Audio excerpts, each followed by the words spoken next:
미국의 반대쪽 극단이라고 볼 수 있는 이런 러시아의 인명 경시 풍조가 역설적으로 국력의 일부로 여겨지기도 합니다. 따라서 1943년 서부전선에서 독일군이 1명의 전투기 조종사를 잃을 때 미군은 6명의 조종사, 12명의 장교, 30명의 항공승무원을 잃어야 했습니다. 결정적으로 볼터리 사수가 탈출이 어려운 상황에서는 다른 승무원들도 거의 대부분 함께 죽었습니다. 한 가지 흥미로운 사실은 1943년까지 폭격기 승무원들의 최대 부상 원인이 동상이었다는 점입니다. 비행에서 복귀한 부상자들 중에는 폭발이나 파편으로 인한 외상보다 동상 환자가 더 많았습니다. 유튜브에 올라오는 영상들을 보면 대체로 대중의 시선을 끌만한 자극적인 소재가 많습니다. 그 중에서는 소재만 자극적인 것이 아니라 흥미 유발을 위해 사실을 왜곡하는 경우도 흔히 볼 수 있습니다. 이런 현상은 1초 안에 시청자의 흥미를 사로잡아야 하는 쇼츠 영상에서 특히 심한 편입니다. 2차 세계대전 폭격기 승무원 중에서 볼터리 사수가 가장 잔인하고 위험한 보직이었다는 영상도 쉽게 찾아볼 수 있습니다. 볼터릿이 동체 아래에 위치하기 때문에 랜딩 기어가 고장난 폭격기들이 착륙할 때 미처 빠져나오지 못하고 동체 아래 깔려 죽었다는 식의 자극적인 내용입니다. 하지만 볼터릿 사수가 폭격기 승무원 중에서 특별히 더 위험했다거나 사상자 비율이 더 높았다는 것은 사실이 아닙니다. 오히려 잘 알려지지 않은 사실 중 하나는 2차 세계대전 중 미군 폭격기 승무원들의 희생입니다. 육군 항공대의 폭격기 승무원들은 육군, 해군, 해병대의 그 어떤 병과와 보직보다 사망률이 높았습니다. 미국이 건국된 이래 지금까지 250년간 전투 중 사망자를 모두 더하면 66만 명 정도입니다. 영국과의 독립전쟁부터 남북전쟁, 1, 2차 세계대전과 한국전쟁, 월남전, 이라크와 아프간전 등 참전했던 모든 전쟁을 더한 값입니다. 그런데 그중 10%에 달하는 6만 명이 2차 세계대전 중 폭격기 승무원들이었습니다. 오늘은 볼터리 사수를 포함한 폭격기 승무원들에 대한 이야기를 해보겠습니다. 스필버그 감독의 1998년작 라이언 일병 구하기는 전쟁 영화의 패러다임을 바꿨다는 평가를 받는 작품 중 하나입니다. 고증과 재미를 모두 잡은 여러모로 훌륭한 영화지만 특히 리얼리즘 측면에서 라이언 일병 구하기 전과 후가 나뉜다라고 할 정도로 기념비적입니다.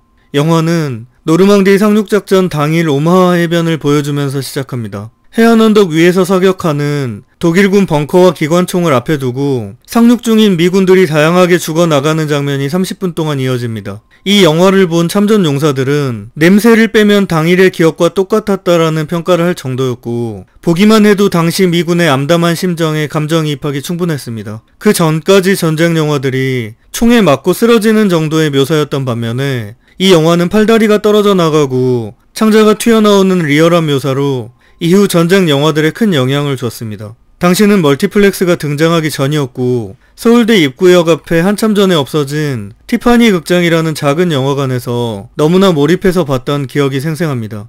영화에서 상륙군이 기관총에 쓸려나가는 장면을 보면 대체 얼마나 죽었으며 저래서 상륙이 성공할 수는 있겠나 하는 의문이 들만도 합니다. 하지만 놀라운 점은 오마하 비치 상륙은 역사적으로 보아 나름 성공적인 작전이었고 상륙작전 치고는 사상자 수도 그리 크지 않았다는 점입니다. 영화에서는 해안이 전부 시체로 뒤덮이는 느낌이었지만 실제 사상자는 3,600명이고 그중 사망자가 770명이었습니다.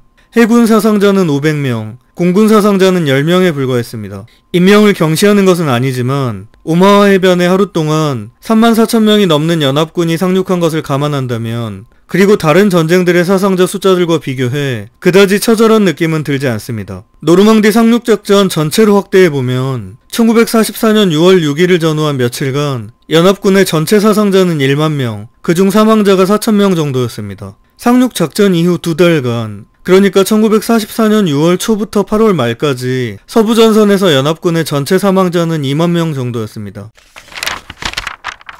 미군이 태평양 전쟁 후반 일본과의 전투에서 많은 희생자를 경험하고서 본토 상륙 대신 원자탄 투하를 결정했다는 설이 있습니다. 나중에 태평양 전쟁을 다루는 컨텐츠에서 다루겠지만 저는 그 의견에 동의하지는 않습니다. 하지만 일각에서 그런 평가가 나올 만큼 미군은 사이판과 이오지마 전투 결과를 심각하게 받아들였습니다. 이오지마 전투에서는 미 해병대 7만 명이 투입됐고 그중 10%인 7,000명이 사망했습니다. 이는 태평양 전쟁 단일 전투 중에서 미군 사상자가 가장 많았던 전투입니다. 물론 절대적인 사상자 규모만 보자면 같은 시기에 매일 수만 명씩 죽고 100만 명 단위로 포위 선멸전이 일어나고 있던 독소전과는 감히 비교조차 할 수 없습니다. 하지만 진주만 공습에서 미군 사망자가 2,400명, 노르망디 상륙작전 초반 사망자가 4,000명 선이었던 것과 비교하면 미군이 충격을 받을 만도 합니다. 한편으로는 이런 숫자들을 보고 있자면 도대체 전투 한 번에 100만 명 단위로 갈려나갔던 1차 세계대전은 어떤 전쟁이었나 하는 생각도 들게 됩니다. 위엔엔 협정에서 영국과 프랑스가 독일에 양보한 것을 무작정 비난만 하기에는 불과 20년 전의 희생에 대한 그들의 트라우마를 감안할 필요도 있습니다. 러시아나 중국이 전통적으로 대규모의 인명손실도 감수해왔던 것에 비한다면 미국은 인명손실에 예민한 편이었습니다. 미국이 각종 분쟁들에서 거둔 압도적인 교환비들은 국력의 문제도 있었겠지만 인명을 중시하는 전통도 영향을 미쳤다고 보입니다. 하지만 이런 특성이 미국의 약점이라고 보는 의견도 있습니다. 베트남전에서는 전황이 특별히 불리하지 않았음에도 미 대사관이 일시적으로 점령당하는 모습만으로도 국내에서 반전 여론이 강하게 일었을 정도입니다. 그리고 미군은 이런 반전 여론의 영향을 받아 결국 베트남전에서 철수하게 됩니다. 2차 세계대전 말미에 끝까지 항복하지 않던 일본군 수뇌부의 판단에도 이런 점이 영향을 미쳤습니다. 그들은 비록 전세는 기울었더라도 끝까지 미군의 최대한의 인명손실을 강요한다면 유리한 조건으로 종전협상이 가능할 것이라고 오판했습니다. 반면에 2차 세계대전에서 2천만 명 이상이 사망하는 상황에서도 전쟁 의지를 꺾지 않는 구소련 같은 나라를 상대하는 국가는 그런 기대를 갖기 어렵습니다. 러시아는 2000년대 초반 모스크바 오페라 극장 인질 사건에서 체첸 테러리스트들을 진압하면서 자국 인질 수백 명의 희생도 기꺼이 감수하는 모습을 보인 적이 있습니다. 미국의 반대쪽 극단이라고 볼 수 있는 이런 러시아의 인명 경시 풍조가 역설적으로 국력의 일부로 여겨지기도 합니다. 일본의 진주만 공습으로 미군은 전쟁 준비가 갖춰지기 전인 1941년 말 비교적 갑작스럽게 전쟁에 참전합니다. 그리고 곧바로 본격적인 전투가 시작됐던 태평양 전선과 달리 유럽 전선에서 미군은 한동안 육군 항공대만이 전투에 참여합니다. 미군에서 공군이 육군으로부터 독립한 것이 1947년이었기 때문에 육군 항공대라고 호칭하겠습니다. 소련의 스탈린은 동부전선에서 독일과 싸우는 부담을 덜기 위해 미국이 서부전선에서 제2전선을 열어줄 것을 거듭 요청했습니다. 그러나 미군이 준비를 갖추고 서부전선에 지상군을 투입하는 노르망디 상륙작전까지는 전쟁 참여 결정으로부터 2년 반이 걸렸습니다. 하지만 미 육군 항공대는 지상군이 참전하기 전부터 잉글랜드에 베이스를 두고 독일이 점령한 유럽 대륙을 폭격하기 시작했습니다. 독일군 병력에 대한 직접적인 공격은 상륙 이후인 1944년 이후였지만 전쟁 중반까지는 도시나 산업시설에 대한 폭격이 주로 이루어졌습니다. 독일 도시와 민간인들에 대한 폭격은 독일의 전쟁 수행 의지를 꺾겠다는 목표였고 전쟁 초반 영국 공중전에서 당했던 복수라는 명분도 있었습니다. 독일의 산업시설에 대한 폭격은 전쟁 수행 역량을 고갈시킨다는 목표로 이루어졌습니다. 주로 전투기를 포함한 모든 전쟁 물자에 필수적으로 들어가는 베어링 공장이나 합성석유 생산시설이 타겟이 됐습니다. 연합국의 전략 폭격기들은 수십에서 수백 대가 목표 지역 위까지 날아가서 많은 양의 폭탄을 한꺼번에 투하하고 그중 일부가 목표물을 파괴할 것을 기대했습니다. 하지만 전략 폭격기들이 투하하는 폭탄들의 명중률은 1%에도 미치지 못했습니다. 2차 세계대전이 끝나고 한동안은 이런 전략 폭격의 명중률이나 실제 효과를 중심으로 한 분석이 많았습니다. 그러나 최근까지 연구들 중에서는 이런 목적들은 겉으로 드러난 핑계에 불과했다는 의견도 눈에 띕니다. 이런 의견을 한마디로 요약하자면 2차 세계대전 초반 연합국의 폭격기들은 독일의 전투기와 조종사들을 소진시키기 위한 미끼였다는 의견입니다. 당시 미군의 전략 폭격은 지상에서 발사하는 대공포를 피하기 위해 6에서 10km 고도에서 이루어졌고 대공포로는 폭격기들의 치명적인 피해를 주기는 어려웠습니다. 미군 항공기들이 입은 피해도 대부분 독일군 전투기로 인한 것이었습니다. 하지만 B-17이나 B-24 같은 미군의 중폭격기들은 상당한 방어력과 무장을 갖추고 있었기 때문에 독일군 전투기들도 그에 상응하는 대가를 치러야 했습니다. 1943년까지 미군 폭격기와 독일 전투기의 교환비는 1대1 정도였습니다. 하지만 사발 엔진을 가진 미국의 폭격기는 독일군의 단발 전투기에 비해 4배 이상의 비용이 들었기 때문에 가성비 측면에서는 미국의 손해가 분명했습니다. 하지만 압도적인 생산력을 보유했던 미국 입장에서는 그 정도의 교환비로도 독일에 실질적인 타격을 줄 수 있었습니다. 독일이 대공 방어를 위해 서부 전선에 남겨야 했던 수십만의 병력과 대공포에 투자됐던 자원들도 소련으로 향하는 전력을 분산시키기에는 충분했습니다. 그러나 인적 손실을 감안한다면 미국의 의도적인 교환이었다는 분석은 설득력이 떨어집니다. 독일군 조종사들은 격추되더라도 3분의 2가 탈출하여 다시 복귀할 수 있었지만 미군 폭격기들은 적의 영토 상공에서 격추됐기 때문에 대부분의 승무원들이 사망하거나 포로가 됐습니다. 미군의 중폭격기에는 10명의 승무원이 탑승했는데 한 팀은 파일럿 2명, 파일럿에 준하는 경험을 갖춘 장교 2명, 그리고 부사관 2명과 4명의 병사로 구성됐습니다. 따라서 1943년 서부전선에서 독일군이 1명의 전투기 조종사를 잃을 때 미군은 6명의 조종사, 12명의 장교, 30명의 항공 승무원을 잃어야 했습니다. 미군이 징집된 지 얼마 안 된 신병들을 비정하게 갈아 넣어가면서 독일군 엘리트 조종사들과 교환하는 전략을 취했다라고 보기는 어렵습니다. 영국이 상대적으로 피해가 적은 야간 폭격을 담당한 반면 미군은 피해를 감수하더라도 폭격의 정확성을 주장하며 주간 폭격을 고집했습니다. 폭격기들을 유럽 본토 깊숙이 호위할 장거리 전투기가 갖춰지기 전이었기 때문에 미군의 폭격기 편대는 상당한 희생을 감수해야 했습니다.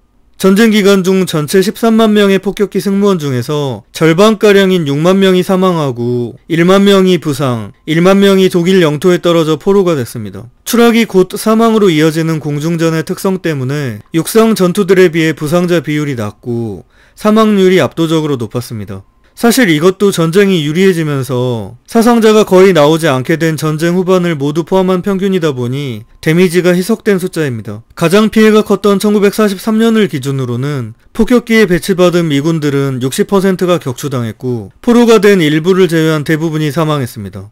10%가 부상을 입은 채로 복귀했고 나머지 30%만이 무사히 복귀했지만 곧바로 다음 출격을 대기해야 했습니다. 실화를 배경으로 한 드라마 마스터즈 오브 디 에어에서 가장 슬펐던 장면은 베를린 공습에서 많은 동료들을 잃고 겨우 살아 돌아온 승무원들에게 2주 뒤 다시 베를린 공습을 지시하는 장면이었습니다. 임무 브리핑에서 작전 지도를 가리고 있던 커튼을 젖혔을 때 승무원들이 절망하며 아무 말도 하지 못하는 장면이 기억에 남습니다. 멤피스 벨은 이런 절망적인 배경에서 폭격기 승무원들의 사기를 유지하기 위해 25번의 폭격 임무를 마치면 본국으로 재배치하는 제도를 다룬 영화입니다. 하지만 유럽 8 공군에 속했던 100 전투 비행대를 예로 들면 38대의 폭격기 부조종사 중에 4명만이 25회차 폭격까지 살아남았습니다.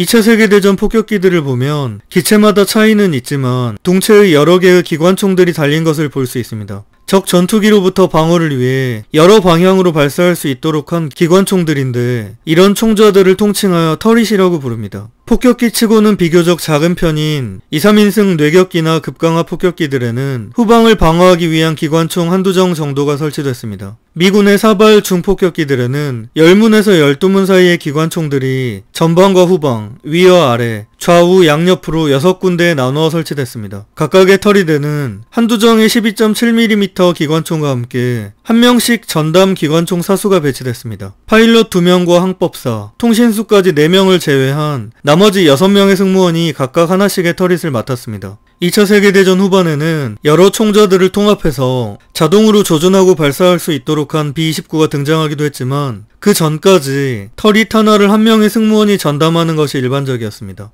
승무원 중 맨 앞자리에 위치한 폭격수는 폭격 장소에 도달하면 파일럿으로부터 기체 조종을 인계받아서 폭격 임무를 수행하는 장교였지만 그 외의 시간에는 전방 터릿 임무를 병행했습니다. 기체에서 연료 배분이나 고장 수리 등 임무를 맡았던 부사관 엔지니어는 폭격기 위쪽을 향하는 터릿을 전담합니다. 나머지 병사 4명이 측면 터릿 2개, 후방 터릿 1개, 동체 하부 볼 터릿 1개를 각각 담당했습니다. 동체 하부의 볼 터릿은 아랫방향에서 접근하는 적 전투기를 상대하기 위해 360도로 회전할 수 있는 구조였습니다. 의외로 큰 공기 저항력을 발생시키는 구 모양 때문에 최대한 작게 설계할 필요가 있었습니다. 지름 1m 정도의 터릿에 들어가서 태아 모양의 자세를 유지해야 했기 때문에 가장 작은 승무원이 볼터릿 사수를 맡았습니다. 폭격기에는 5,000발에서 7,500발 정도의 기관총탄이 실렸습니다. 전투기들이 20초 내외로 발사할 수 있을 정도의 탄을 실었던 것과 비교하면 많은 수로 생각될 수도 있습니다. 하지만 각 터릿에 분배하고 나면 기관총단 장탄수는 500발 내외로 그리 여유가 있지는 않았습니다. 폭격기들의 작전 거리와 비행시간이 훨씬 길었기 때문에 길게는 8시간에 이르는 왕복 비행 동안 쓸 탄약량을 계산해 가면서 사용해야 했습니다. 기관총자와 총탄들은 의외로 상당한 무게를 차지했습니다. 대전 후반으로 갈수록 독일과 일본의 저항이 약해지면서 폭격기들은 점점 기관포와 탄약뿐 아니라 기관총 사수까지 줄이고 그 남은 무게를 폭장량에 집중하기도 합니다. 나중에 히로시마와 나가사키의 원자탄을 떨어뜨린 B-29들은 원자탄의 무게를 감당하기 위해 모든 기관포와 탄약까지 제거하고 이륙했습니다. 볼터릿 사수는 볼터릿 안이 좁아서 탈출용 낙하산을 가지고 들어갈 수는 없었기 때문에 비상탈출이 다소 불편한 점은 있었습니다. 하지만 많은 영상들에서처럼 탈출하지 못하고 죽는 것을 걱정하기보다는 영하 50도에 이르는 상공에서 좁은 금속구 안에 몸을 붙이고 있어야 했기 때문에 추위가 가장 큰 고충이었습니다. 하지만 적의 공격이 예상되는 시점에 맞춰 볼터릿에 들어갔다 나왔고 비행시간 내내 볼터릿에 들어가 있는 것은 아니었습니다. 드라마 마스터즈 오브 디 에어에서도 적 전투기가 지나가자마자 볼터릿 사수가 춥다며 동료들에게 자신을 꺼내달라는 장면이 등장하기도 합니다. 결정적으로 볼터릿 사수가 탈출이 어려운 상황에서는 다른 승무원들도 거의 대부분 함께 죽었습니다. 반대로 탈출에 시간적 여유가 있는 상황이라면 볼터릿에 다소 문제가 생겼더라도 렌치를 돌려서 꺼낼 수 있었습니다. 볼터릿 사수가 특별히 더 위험했다는 영상들이 사실이 아닌 것은 전체 포지션별 사상자 통계들로도 보여집니다. 폭격기가 대공포에 직격당하거나 폭발한다면 승무원들이 대부분 함께 사망했기 때문에 위치에 따른 사망률 차이는 의외로 크지 않았습니다. 폭격기가 엔진 이상 등으로 완만하게 하강하는 경우에는 승무원들에게 탈출할 기회가 있었습니다. 다만 현재와 같은 자동 사출 장치는 없었기 때문에 낙하산을 메고 가까운 틈 사이로 뛰어내리는 방식이었습니다. 그림에서 보듯 조종사와 부조종사, 항법사, 폭격수까지 4명의 장교는 폭격기 앞쪽에 위치했습니다. 기술직인 통신수와 엔지니어 2명의 부사관은 폭격기 중앙에 있었고 기관총 사수인 4명의 병사가 뒤쪽 자리였습니다. 영화나 드라마를 보면 승무원들이 모두 탈출할 때까지 기체의 수평을 유지하느라 조종사들이 가장 나중에 탈출하는 장면을 흔히 볼 수 있습니다. 그런 장면을 보면 탈출 순서나 탈출구까지 거리에 따라 생존율의 차이가 있겠다 생각을 했습니다. 통계상으로는 격추된 폭격기 수의 9.2배 정도의 승무원이 사망한 것으로 집계됩니다. 한 기당 10명이 탑승했던 것을 감안하면 추락하는 항공기에서 탈출이 쉽지 않았다는 것을 보여주는 숫자입니다. 항공기가 추락하지 않더라도 적의 대공포나 전투기의 공격으로도 사상자가 발생했습니다. 대공포에 의한 피해는 운에 맡길 수밖에 없었지만 적 전투기에 의한 공격은 패턴이 있었습니다. 독일군 전투기들은 밀집 대형인 연합국 폭격기들의 방어 화망이 약한 쪽으로 공격해 들어왔습니다. 위치별 사상자 통계에서 양 측면 사수들의 사상률이 상대적으로 높은 것은 그런 이유 때문입니다. 운동 에너지를 감안하면 전투기가 아래에서부터 위로 공격해 올라오기는 쉽지 않았습니다. 그런 면에서도 볼터릿은 상대적으로 피격으로부터 안전한 위치이기도 했습니다. 한 가지 흥미로운 사실은 1943년까지 폭격기 승무원들의 최대 부상 원인이 동상이었다는 점입니다. 비행에서 복귀한 부상자들 중에는 폭발이나 파편으로 인한 외상보다 동상 환자가 더 많았습니다. 물론 이는 이전 영상에서 말한 것처럼 생존자의 편향이 작용한 것이긴 합니다. 승무원이 심각한 외상을 입을 만한 타격을 입은 폭격기들은 복귀하지 못하는 경우가 더 많았을 것이기 때문입니다. 하지만 동상도 결코 간단한 부상은 아니었습니다. 아주 가벼운 동상도 2주 이상 전력에서 이탈해야 했고 심각한 동상 환자들은 6개월에서 영구 이탈까지 이어지는 경우도 많았습니다. 지역이나 계절에 따른 차이는 있지만 일반적으로 고도가 100m 상승할 때마다 기온은 0.6도씨 정도 낮아집니다. 당시 미군의 전략 폭격이 지상에서 발사하는 대공포를 피하기 위해 6에서 10km 고도에서 이뤄졌기 때문에 작전 고도에서의 평균적인 기온은 영하 40도 안팎이었습니다. 군대에서 야간 근무를 써본 분들은 기억하시겠지만 추운 날씨에 1시간 반을 버티는 것도 보통 일이 아닙니다. 저는 레바논으로 파병을 떠나기 전에 강원도 고성에서 1년간 군복무를 했는데 제가 경험한 최저기온은 영하 20도였습니다. 저는 군대에 가기 전까지 원래 추위보다는 더위를 싫어하는 사람이었습니다. 그런데 바람 부는 영하 20도의 날씨에 1시간 반씩 야간 근무를 서면서 더위는 사람을 죽일 수 없지만 추위는 사람을 죽일 수 있다고 생각하게 됐습니다. 같은 날 철원에서 군복무 중인 친구에게 물어보니 거긴 영하 30도라고 했던 기억도 있는데 그나마 영동 지방이었던 고성이 철원에 비해 따뜻한 편이었습니다. 그런데 당시 폭격기 승무원들은 빠른 속도로 날고 있기 때문에 바람이 파고드는 가운데 길게는 8시간 비행시간 동안 영하 40도를 견뎌야 했습니다. 동상 환자의 대부분은 얼굴과 손해의 동상을 입었습니다. 승무원들은 작전이 이루어지는 고공에서 산소 공급을 위한 마스크를 써야 했는데 마스크 주변에 맺힌 습기가 얼어붙어 얼굴에 심각한 동상을 초래했습니다. 냉동실에서 나온 차가운 금속의 피부가 닿으면 달라붙었던 기억들이 있으시겠지만 영하 40도인 기관총이나 기체, 탄통에 피부가 닿으면 즉시 심각한 부상을 입었습니다. 8시간에 이르는 비행시간 내내 바람에 완전히 노출돼 있던 측면 사수들은 적의 공격뿐 아니라 동상에도 가장 취약할 수밖에 없었습니다. 과거 공군을 생각하면 떠올려지는 가죽 모자나 양가죽 점퍼 같은 것들은 멋이 아니라 생존을 위한 것이었습니다. 미군도 동상의 위험에 대해 인지한 후부터 엔진의 열을 기체 내로 공급하는 장치들을 도입하고 전기장판처럼 열선이 연결된 장갑과 방호복을 지급하기 시작합니다. 대전 후반 등장한 B-29는 여러 번 강조하지만 원자탄보다도 많은 비용이 들어간 발명품이었습니다. 위에서 말한 것처럼 여러 명의 사수가 한 명 한 명 달라붙어야 했던 터릿을 자동 조준 장치로 전환한 것도 대단했지만 가장 놀라웠던 혁신은 여압 장치였습니다.